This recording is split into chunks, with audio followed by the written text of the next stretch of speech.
À la suite de la dénonciation du capitaine Ibrahim Traoré, Alassane Ouattara pique une crise d'apoplexie et coupe l'électricité au Burkina Faso en représailles. Les choses évoluent de mal en pis entre le Burkina Faso et la Côte d'Ivoire.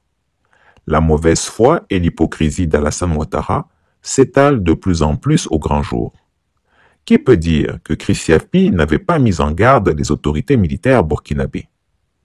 N'est-ce pas qu'il ne se passait de semaines sans que je n'alerte les autorités militaires du Faso sur la dangerosité du vieux Grigou? À peine a-t-il fait croire qu'il était pour la paix en envoyant son cadet à Nyangoloko pour endormir les autorités militaires burkinabées, voici qu'il les poignarde dans le dos. Pour en revenir aux faits, il faut dire que lorsque le despote des lagunes a pris connaissance de l'interview du capitaine Traoré, il a manqué de faire une crise d'apoplexie. Il s'est mis à vociférer et à proférer des jurons à l'endroit du jeune capitaine. Fou de rage, le despote des lagunes a demandé à son cadet, Tenebiraïma Ouattara dit la Fiole, alias le pétomane, d'appeler le ministre de l'Énergie pour interrompre immédiatement la fourniture de l'électricité au Burkina Faso. Il faut dire que si le tyran Ouattara avait déjà fait le coup de couper l'électricité au Mali, jusque-là, il avait épargné le pays des hommes intègres. Mais il l'a dit à son entourage qu'il sera désormais sans pitié avec les Burkinabés. Déjà qu'il a décidé de chasser 55 000 réfugiés burkinabés de Côte d'Ivoire, il faut présumer que la situation va s'empirer. Malheureusement, dans les heures qui suivent, les populations burkinabées ressentiront les effets de la coupure d'électricité chez eux, si ce n'est pas déjà le cas. Ils constateront que le délestage va s'empirer. Le vieux Grigou n'entend pas laisser sans représailles ce qu'il considère comme de la provocation.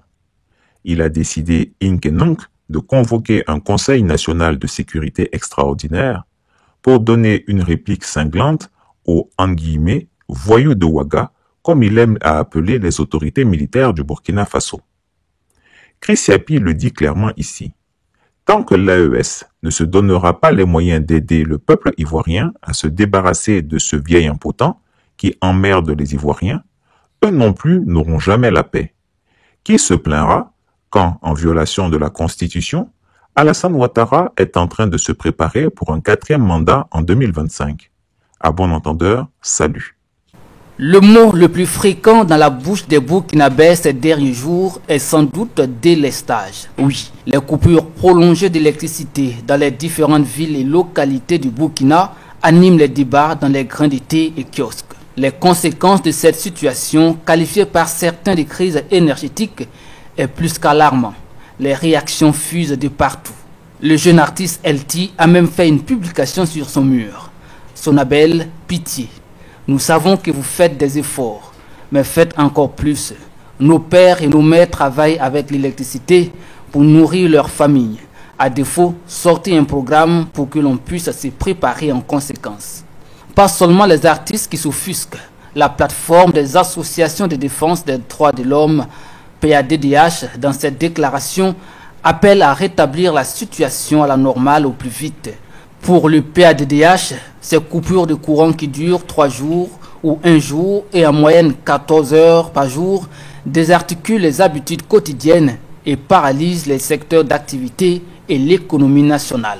Il s'agit là d'une violation flagrante des droits fondamentaux des consommateurs à des services de qualité et continu, à la sécurité, à l'information, au choix, à la satisfaction et à la réparation et ne saurait être toléré, peut-on lire dans cette déclaration.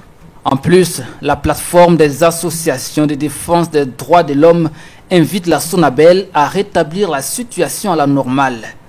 Elle invite à mobiliser les économies enregistrées ces dernières années pour renouveler ses installations électriques industrielles, à rétablir les barrages endommagés, à renforcer les centrales solaires photovoltaïques avec les batteries de dernière génération. Par ailleurs, la PADDH appelle le gouvernement de la transition engagé dans la lutte contre la corruption à diligenter les audits de la Sonabel et des autres sociétés d'État en peine. Elle exhorte le gouvernement à rompre le silence car cette crise énergétique aux apparences anodines peut se transformer à une crise sociale avec des relents politiques aux conséquences dommageables pour le consommateur. La PADDH dit se réserver le droit d'explorer toutes les voies de recours et d'action pour abréger les souffrances des populations. Chris Yapi ne ment pas. Retrouvez Chris Yapi sur ses 2 chaînes YouTube, sa chaîne Dailymotion, Instagram et VK.